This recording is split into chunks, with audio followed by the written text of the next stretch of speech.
Hey everyone, Armand here from Ceramic Pro, and today we are talking about paint correction. So today we're going to be talking about why you need a paint correction and what it is. Paint correction is the process of compounding and polishing the paint to remove any imperfections that might be pre-existing in the paint.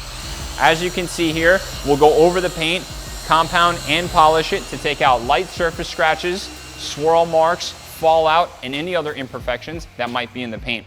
Here we have two paint to sample $13,000 paint job Porsche GT3s that will still receive our full paint correction before we apply a ceramic coating. These cars have no miles on them, they're brand new, straight from the dealership, and still require a ton of attention to make sure the paint is perfect before it's sealed with our ceramic coating and or paint protection film.